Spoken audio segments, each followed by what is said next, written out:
Hello, my Panda pals, and welcome back to the channel. Today we are doing part 1 of Before the 90 Days, Season 7, Episode 6. We got Brian and Ingrid, Faith and Loren, and Chidi and Rayne. So buckle in, my Panda pals, and let's go for a ride. Let's start things off with Brian and Ingrid. Brian is super duper happy that he got to meet Ingrid's son last night, and he feels like it did some great damage control. So now he is building on that momentum by taking her on a trip to a ranch by the river. He is hoping that this will put him back on track to get in some hanky-panky with her because he majorly borked that one up on day 1. They sit on this chair as water is pelting down on them, which I guess is supposed to be romantic?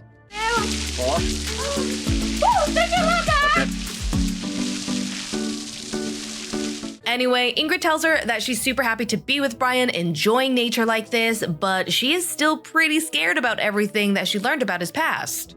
Fico com medo. Já foi traficante, já foi usuário de droga, olhar pelos meus filhos, por mim mesma, tem que ser cuidadosa. The two sit down and Brian tells her that he knows he told her some bad stuff the other day, but that isn't all there is to the story. There's more to him.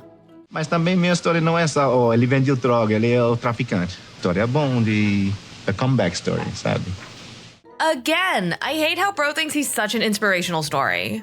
He tells her that after the accident, he was in the hospital for about 2 months and he did not have the will to live. And then rugby came crashing in to save his life and gave him a bigger purpose. So now he's out here, he's teaching others how to meditate and appreciate life, and he can drive and cook and he can even date. É bom, né?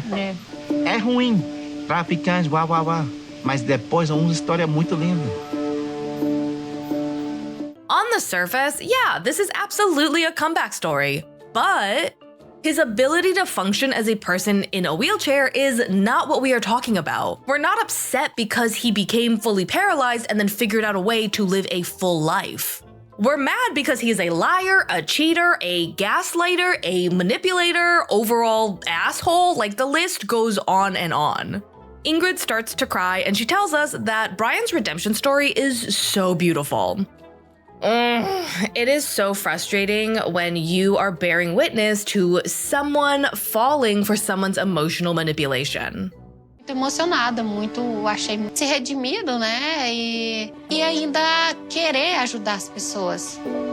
So yeah, she tells us that she's starting to see him differently and thinks that maybe this relationship can survive, which is annoying.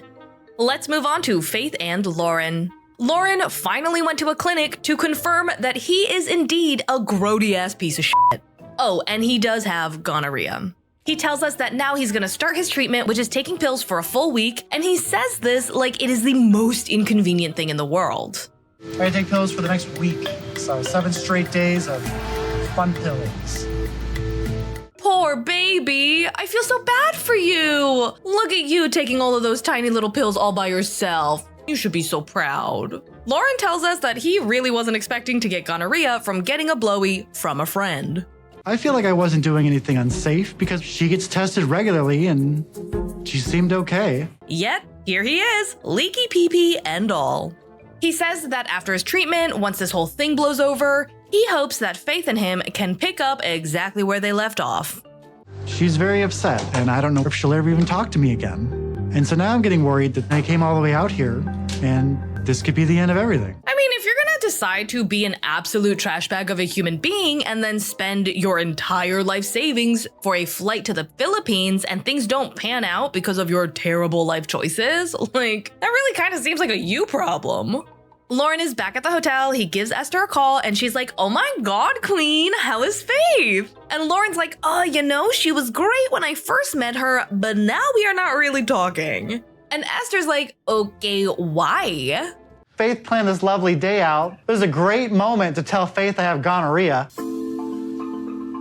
And Esther's like, hold on a minute, how do you even know you have gonorrhea? And he's like, you see, this girl I cheated on Faith with told me that she had it, and, I just had some gunky spunk coming out of my pee hole. That's one way to start the morning. Wow. Loren says he doesn't know what to do, but he does need to try and talk to Faith so that he can try and convince her that she is his other half. And Esther's like, okay, cool. So if Faith asks you to never sleep with someone else, are you okay with that? Are you going to be okay being exclusive with her? Yeah, I can do it. Now, I want you to say that again, but this time, say it like you believe it too. Loren tells us that he loves Faith enough to give up being non-monogamous, and sir, I am really gonna need you to shut the fuck up with all of your lies. Now, Faith is hanging out with her friends for a little self-care day, and originally, Loren was supposed to be here, but obviously, Faith did not want to bring him because he absolutely sucks. My friends have no idea what's been going on, but I don't know what to say. It's humiliating. Her friend is like, yo, where is your American boyfriend? And Faith immediately breaks down, and she tells them exactly what happened. Kasi may tulo daw siya. Totoo nga, walang eme, kaya nga. Faith goes on to say that he got it from a girl on Halloween, and her friends are like, hold up a damn minute. Were you guys not together during Halloween? Mali yung desisyon ko. Mali desisyon. Alam mo, She says that Loren did reach out to see if they could talk, and she tells her friends she's kind of confused and she doesn't know what to do. One of her friends is like, if you're gonna leave the man, leave the man. And another friend is like, well, he did fly all the way here to see you and tell you the truth about everything, so maybe that means something? Lumipad siya para ma-meet ka. So baka naman talagang mahal ka niya. Kasi hindi naman niya, kung di ka naman niya mahal sa'yo na meron siyang... Well, somebody just won the Worst Friend Award. If my friend told me that her boyfriend cheated on her and got an STD, I would not tell her that he must really love her because he told her the truth about it. Faith tells us that she has put so much effort into this relationship that she definitely is going to talk to Loren so that she can at least tell him how much he hurt her, and oh my gosh, I feel like trying to get this kind of closure with someone who hurt you, it's kind of pointless. Like, you don't need to tell them how much they hurt you. They know. If someone is willing to cheat on you multiple times, every single time they cheated, they knew what they were doing. They knew how much it was going to hurt you, and every single time, they did not care enough to stop. But I'm not sure if Loren can fix this. I don't know if I can ever forgive him. Let's move on to Chidi and Renee. FYI, this segment is long. Renee is taking Chidi to the eye doctor today because he told her that he has not been to one in over 10 years. I found out that he hadn't been to an eye doctor in over 10 years. That's shocking, don't you think? So she decided to make him an appointment and is taking him to see a specialist, hoping that there has been some kind of medical advancement that may help him see. Renee tells us that despite falling in love with him because he's blind, she loves him so much that if there was even a slight possibility for him to see again, she's gonna support him and would do anything to make that happen.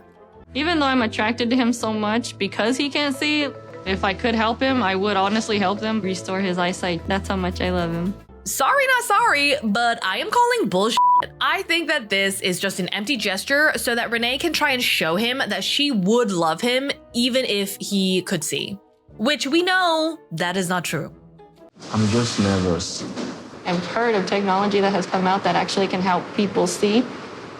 I'd love to do that for you, right? Even if Renee did hear about some medical advancements or new technology that could possibly help Chidi see again, I think it's pretty shitty that she made the appointment and brought him here without doing any additional research. Chidi tells us that if there's one thing that he has always consistently prayed for, it is that there would be medical advancements to help reverse his blindness. So now that he's actually here at the specialist, he is hella nervous about what they're going to say to him.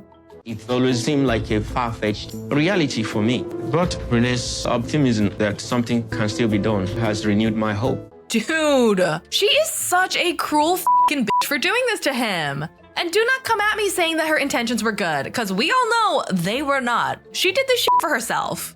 I keep imagining how it would feel to be able to see the awesome world again. It would completely transform my life.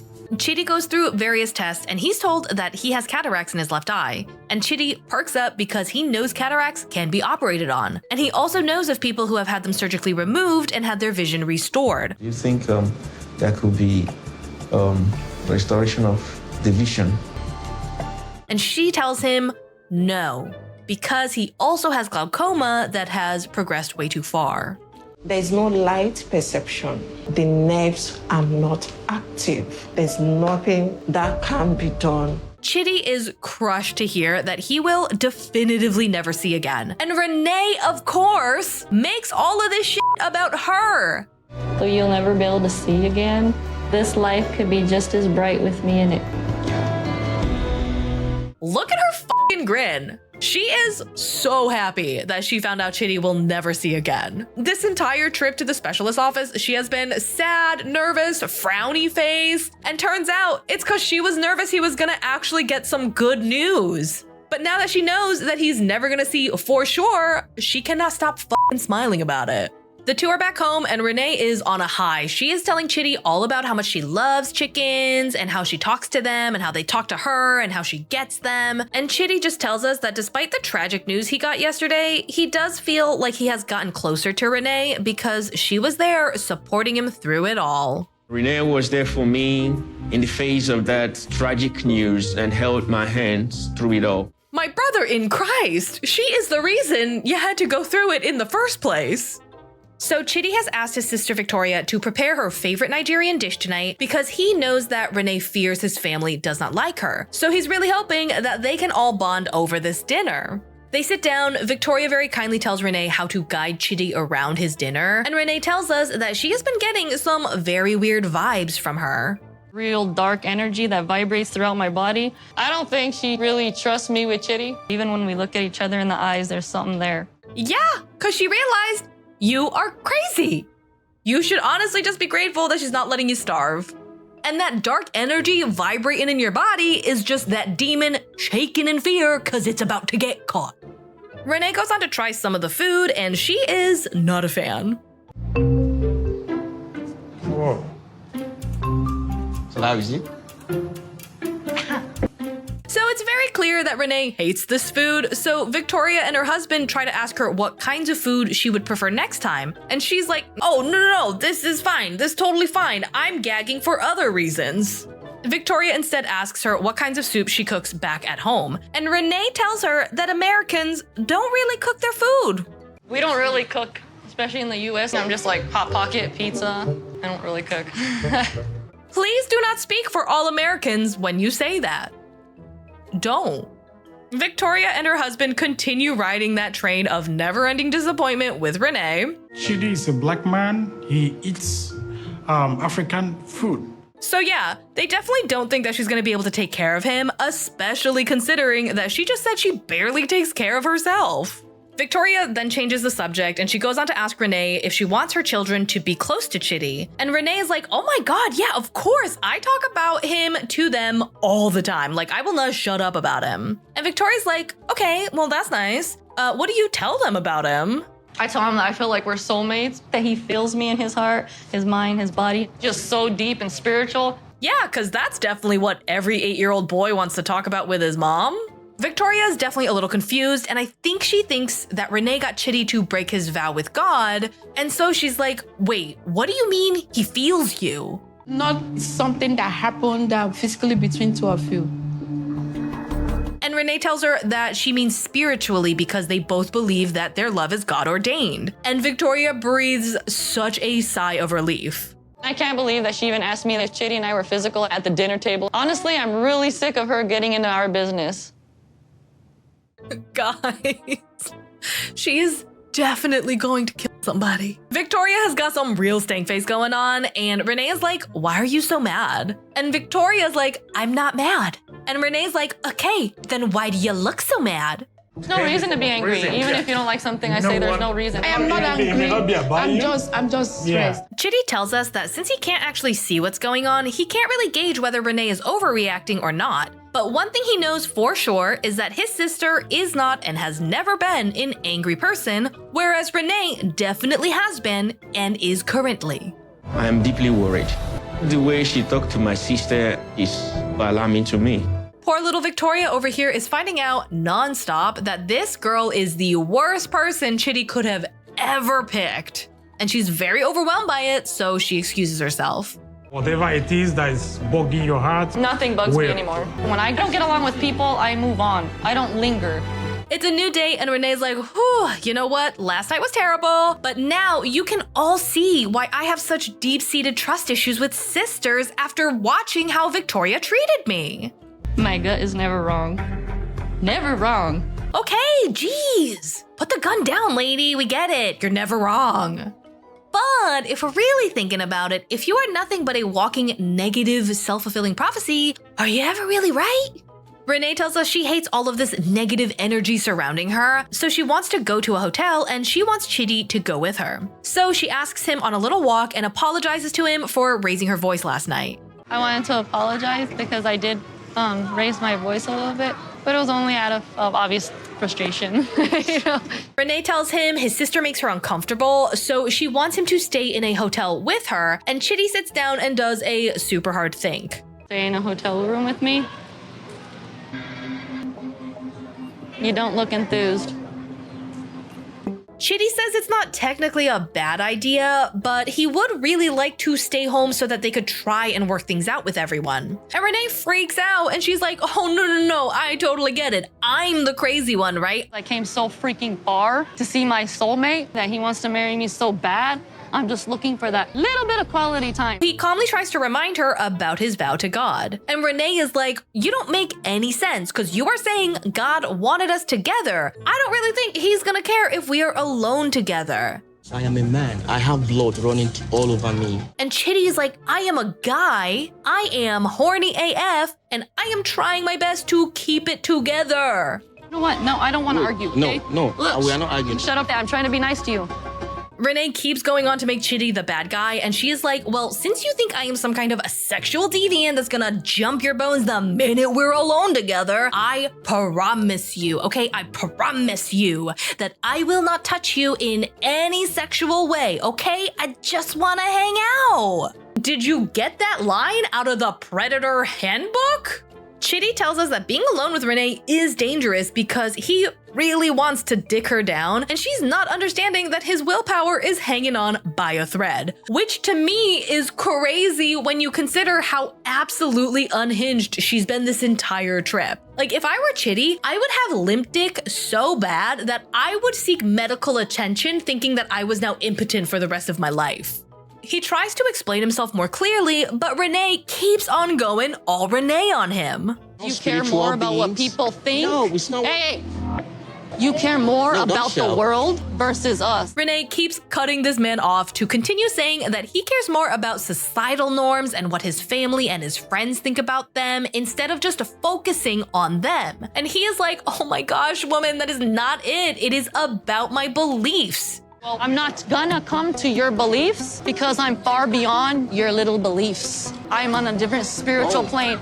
Then Renee goes on nonstop, just gabbing about how she now knows he is not ready for her. He's not ready for such a highly intelligent, spiritual woman. And now that I know that you see me as too much of a temptation by staying with me in the room shows me that you're just not ready for me. And with her vomiting all of these words nonstop, Chidi's brain is starting to go into overdrive. Chidi says that the louder Renee gets, the more disoriented he becomes. And then they do that thing where they white out the screen to show the viewers what it might be like to be Chidi. And normally, I don't really like that. But this time, I actually do. Because it does show you how when you cannot see Renee, all you can do is hear her voice, and that sucks. Why do you have me here? I'm just saying. I wasted a lot of money, a lot of time. Don't say no. Chidi says that he still loves Renee despite all of her aggression and anger issues, and he is really scared because he feels like if he does not go to the hotel with her, he's going to lose her. And that, my Panda Pals, is all I have for you today. I know this was a lot of Renee and Chidi, but I can't do anything about the fact that she lets so much of her crazy out in one episode. I'm also a little nervous that Faith is going to talk to Loren and Loren's gonna figure out a way to manipulate her back into his clutches. And I just want so much more for her. Honestly, she seems like such a genuinely wholesome person and she deserves more than absolute scum of the earth, you know? Anyway, I hope you guys enjoyed this video, and if you guys are not subscribed yet, do me a solid, click that subscribe button, give this video a thumbs up, and let me know down in the comments below what you thought of this episode. I hope to see you guys for the next one, and as always, thanks for not letting me ride this train wreck alone. Bye!